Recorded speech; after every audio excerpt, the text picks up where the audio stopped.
సౌందర్యని ఊరి నుంచి వెళ్ళగొట్టకపోతే నా పేరు గజలక్ష్మే కాదు. ఆవిడేమంటుందో? ఏమీ అనదమ్మా. కష్టపడి పనిచేస్తూ కూడా తనే 10 మందికి సహాయం చేస్తోంది. ఎంతిచ్చింది? ఎంత నచ్చే.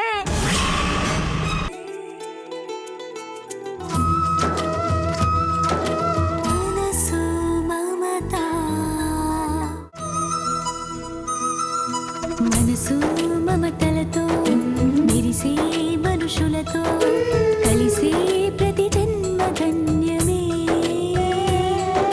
సిరులు సొగసులతో మునిగే బ్రతుకులలో మిగిలేదొక వింత శూన్యమే. అనురాగాన్ని కొనరా అంటే ఇలలో దానికి వెలకట్టేసిరి.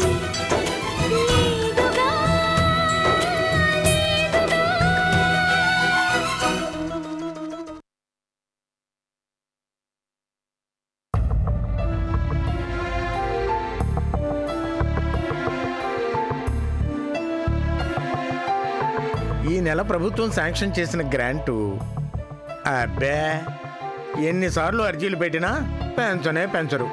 ఏం చేస్తాం, దక్కిందే దక్కుడు. వార్డెన్ గారు నమస్తే. మస్తే మస్తే. ఏమ్మా, ఇన్నాళ్ళ గుర్తొచ్చిందా ఈ అనాథాశ్రమం?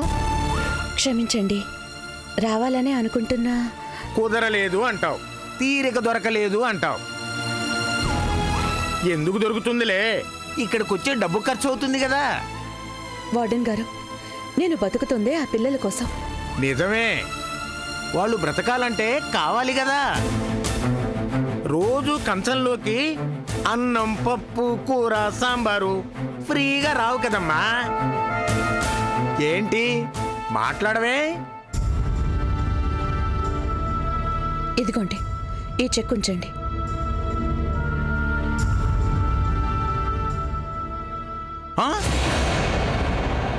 ఏంటమ్మా, నేను చూస్తున్నది నిజమేనా? 1,00,000 రూపాయల చెక్క? అవునండి, ఆ పిల్లలకి ఏ లోటు జరగకూడదు. చా చా చా చా చా, ఎంత మాట! నీ పిల్లలకి లోటు జరగటమే? కూర్చోండమ్మా, కూర్చోండి. పర్వాలేదు. పిల్లలు పిల్లలు పిల్లలు రండి.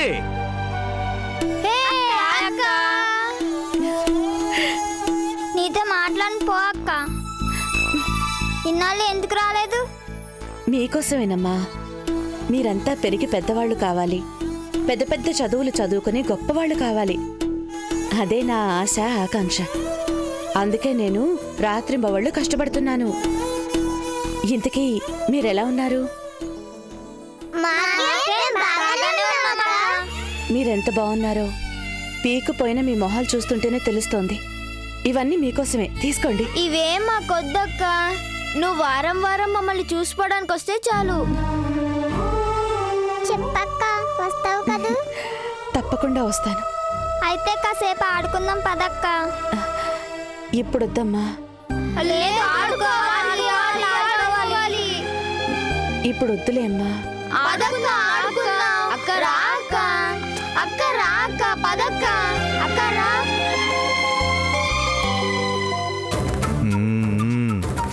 ఎవరో గొప్పింటోళ్ల తాలూకన్న మాట అయితే బాగానే లాగొచ్చు. వార్డెన్ గారు, ఈసారి పావని ఇక్కడికి వస్తే ఈ నెంబర్కి ఫోన్ చేయండి. ఈసారి పావని ఇక్కడికి వస్తే వెంటనే మీకు ఈ నెంబర్కు ఫోన్ చేయాలి, అంతే కదా? అంతేనండి. ఆ పని చేస్తే మీ రుణం ఉంచుకో.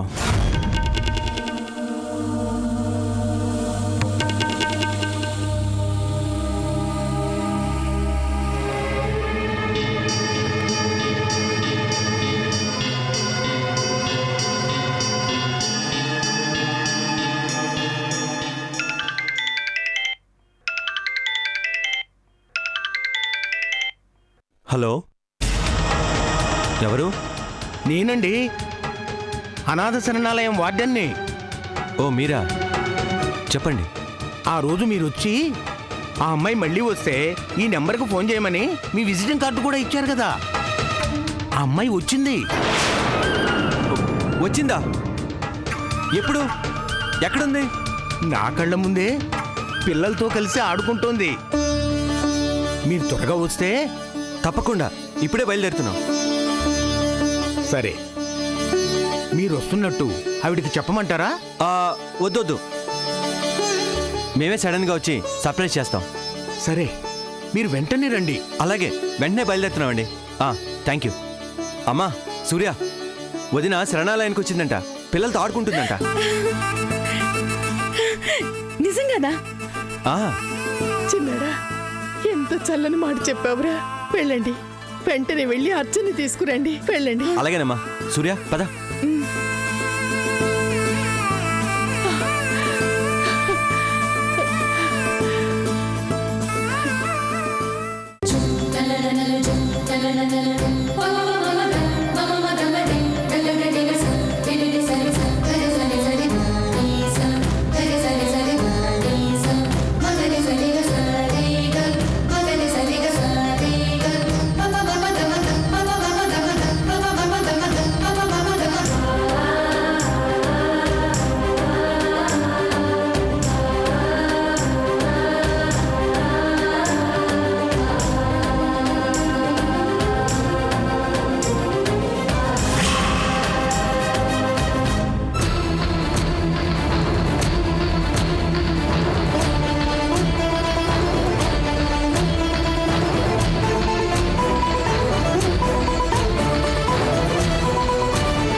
ఇక నేను బయలుదేరుతాను, మీరందరూ ఆడుకోండి. అక్క, ఎన్నాళ్ళయిందక్క నీతో ఆడుకొని? మేమిక్కడ ఉండమక్క, మమ్మల్ని కూడా నీతో పాటు తీసుకెళ్ళిపో ప్లీజ్ అక్క. నీతో పాటే మేము కూడా కష్టపడి పనిచేస్తాం, బోల్డ్ డబ్బులు సంపాదిస్తాం. తప్పు, అలా అనకూడదు. నిజంగా మీకు ఈ అక్క మీద ప్రేమ అభిమానం ఉంటే కష్టపడి చదవండి, ఫస్ట్ క్లాస్ తెచ్చుకొని మంచి ఉద్యోగాలు సంపాదించుకోవాలి, గొప్పవాళ్ళు కావాలి. అప్పుడు మనందరం ఒకే చోట సంతోషంగా కలిసే ఉండొచ్చు. సరేనా? సరే అక్క. అయితే నేను వెళ్ళిరానా? మళ్ళీ ఎప్పుడొస్తావక్క? వచ్చే వారం తప్పకుండా ఇదే టైంకి వస్తాను. సరేనా? అలాగే అక్క. Bye bye.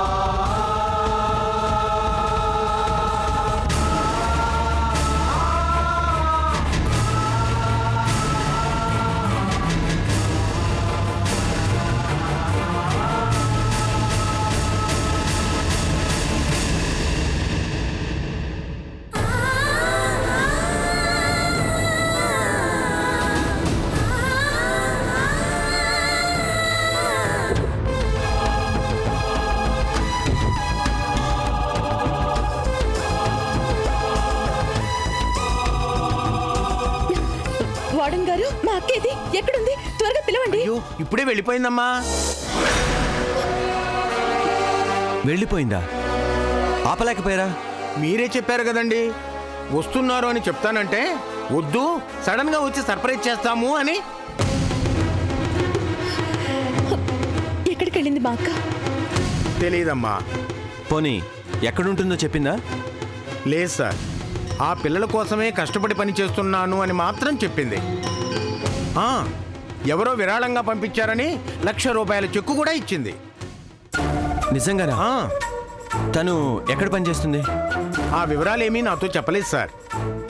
ఆ పిల్లలకి ఏమైనా చెప్పిందేమో అడుగుతాను, ఉండండి. పిల్లలు, పిల్లలు ఇలా రండి.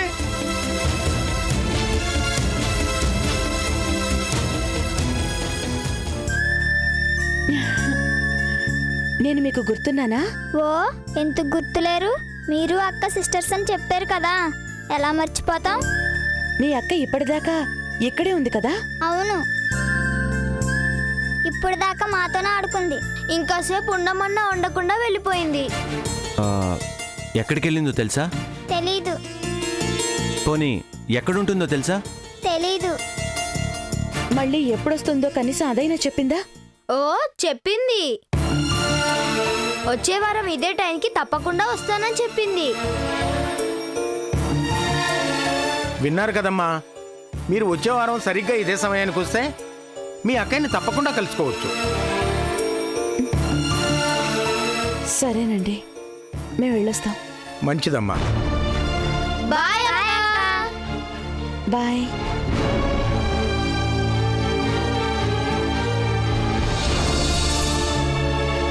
చా, కొద్దిలో మిస్ అయిపోయింది. మనం అక్కని కలుసుకునే రోజు ఇంకా రాలేదు.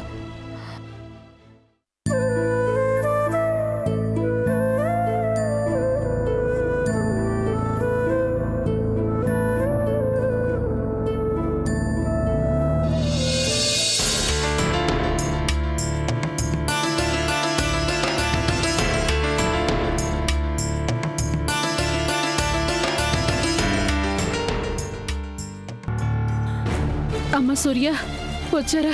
మీరెప్పుడెప్పుడు వస్తారా అని కళ్ళల్లో ఒత్తులు వేసుకుని ఎదురు చూస్తున్నాం. అవునరా చిన్నాడా, నేనే రాధమ్మకు ఫోన్ చేసి పిలిపించాను. మీరిద్దరూ అర్చన్ని తీసుకురావడానికి వెళ్ళారు, తప్పకుండా తీసుకొస్తారని చెప్పాను. ఇంతకీ అర్చనేదిరా?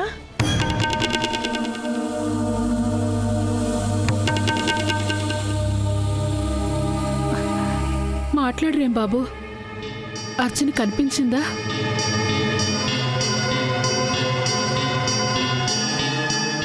అంటే ఇవాళ అర్చన అక్కడికి రాలేదా? ఆ, వచ్చిందమ్మా, కానీ కానీ ఏం జరిగింది బాబు?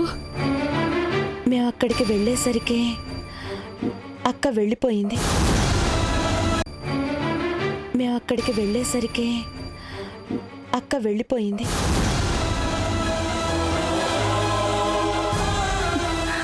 అయ్యో, అర్చన వస్తుందని ఎంత ఆశగా ఎదురు చూశాను. ఏంటమ్మా సూర్య, ఇలా జరిగింది? ఊరుకో అమ్మా, వచ్చే వారం అదే టైంకి అక్క మళ్ళీ వస్తానని చెప్పి వెళ్ళిందట. వచ్చే వారం ఎదురు చూస్తూ ఇంకా 7 రోజులు అర్చన అర్చన అని ఏడుస్తూ. అత్తయ్య ప్లీజ్ అధైర్య పడకండి. వచ్చేవారం ఎలాగైనా సరే తన్ని కలుసుకుంటాం. జరిగిందంతా చెప్పి తప్పకుండా ఇంటికి తీసుకొస్తాం. చిన్నాడా, కనీసం అర్చన ఎక్కడుంటుందో అదేని తెలిసిందా? తెలియలేదమ్మా.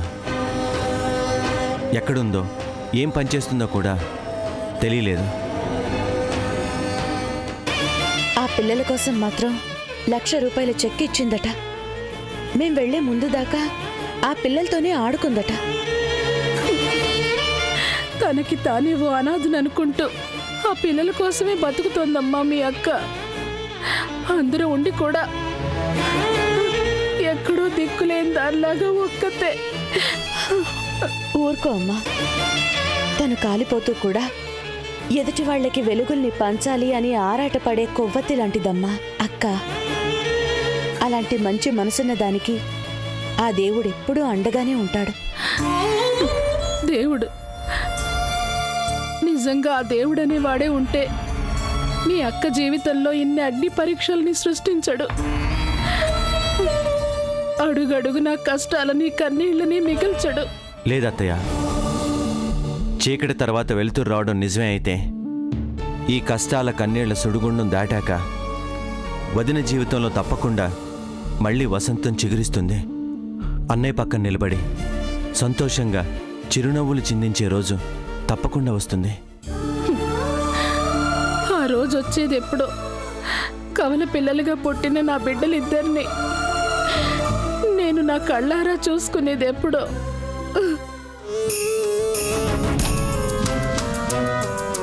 ఏకు మేకై కూర్చుందన్నట్టు అది ఏకంగా ఆ ఇంట్లోనే తిష్ట వేసింది.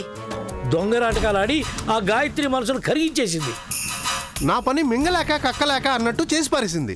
లాభం లేదురా. ఏం చేసైనా సరే వీలైనంత తొందరలో మన ఊరి పొలిమేరలు దాటించాల్సింది. అవును.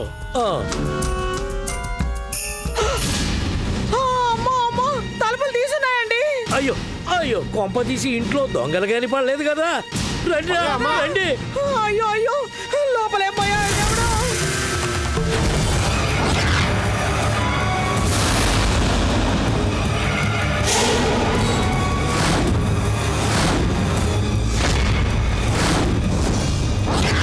నువ్వు ఇక్కడికి ఎందుకు వచ్చావు? కాబోయే అత్తారిల్లు కదా, చూసి పోదామని.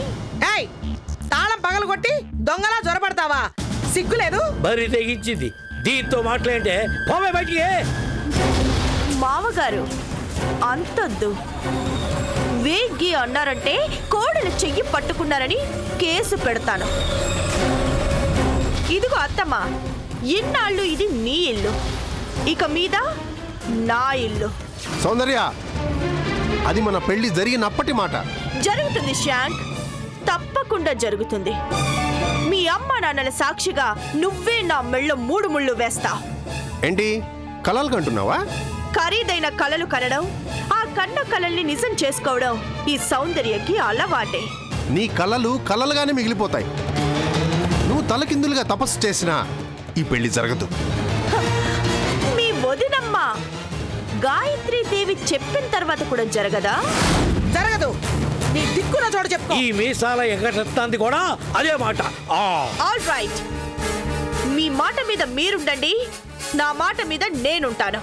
కట్ చేస్తే వారం తిరిగేలోగా నీ చేత తాళిని కట్టించుకుంటాను. కొత్త కోడలిగా ఈ ఇంటి గుమ్మంలోకి అడుగు పెడతాను. దమ్ముంటే నువ్వు నువ్వు నువ్వు ఆపగలిగితే ఆపి చూడండి.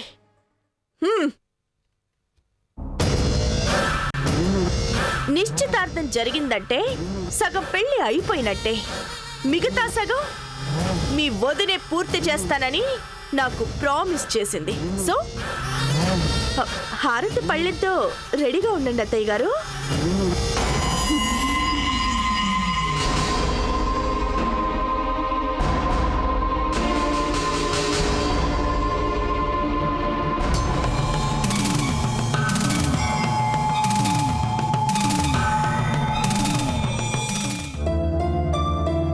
అమ్మా గాయత్రి, సౌందర్య పెళ్లి గురించి ఏం ఆలోచించావు? శశాంక్తో మాట్లాడొస్తానంటే నేనే వెళ్ళి రమ్మన్నాను మావయ్య. ఆ వెధవ మన కుటుంబం పరువు తీయడానికే చెడపుట్టాడు. జానకి, విత్తు ఒకలా ఉంటే మొక్క మరొకలాగా పెరుగుతుందా? నా తమ్ముడు మరదలు, వాళ్ళ స్వార్థం, వాళ్ళ ఆశపోత్తనమే వాడికి వచ్చేసింది. ఎక్కడికి పోతాయి పాడుబుద్ధులు? అమ్మా, ఎవ్వరికీ చెప్పకుండా నిశ్చితార్థం చేసుకుంటాడా? ఆ తరువాత ఆ పిల్లకి డబ్బు రాదని తెలిసి అర్ధాంతరంగా వదిలేసి వస్తాడా? ఇంకా నయం, ఊళ్ళోకి రాగానే ఆ పిల్ల మన గాయత్రికి కనిపించింది కాబట్టి సరిపోయింది. లేకపోతే మన కుటుంబం ఎంత అభాస్పాలయ్యేదో. మావయ్య, మీరేం కంగారు పడకండి. 600 సరే శశాంక్ని ఒప్పిస్తాను. సౌందర్య మెళ్ళో ఆ 3 ముళ్ళు వేసేలా చేస్తాను. వద్దక్కా,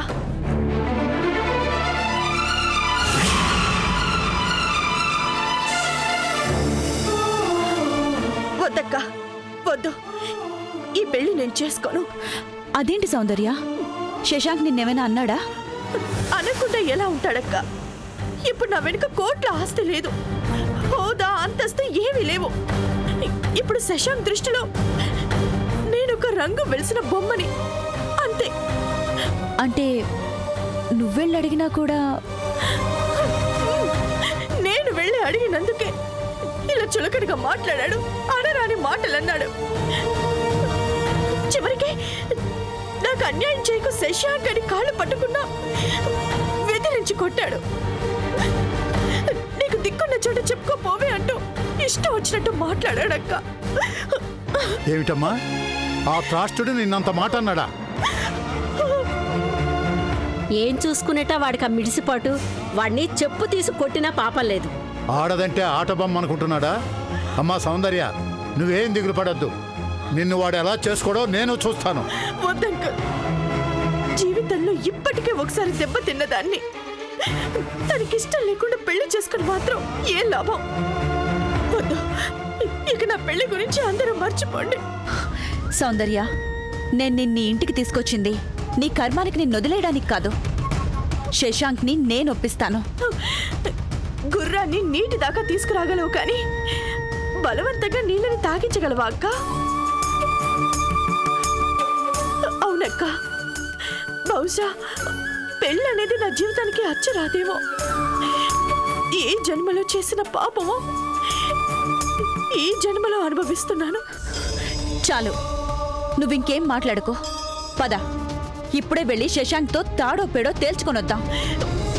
వద్దక్క, శశాంక్ తనంతట తానుగా నా కోసం వస్తేనే నేను పెళ్లి చేసుకుంటాను. లేకపోతే ఆ భగవంతుడు నా నుదుట ఒంటరిగానే బతుకమని రాసుంటే అలాగే బతుకుతాను. ఏ ఆశలు లేని మూడులాగా ఒంటరిగానే బతుకుతానక్క, ఒంటరిగానే బతుకుతాను. సౌందర్య, సౌందర్య,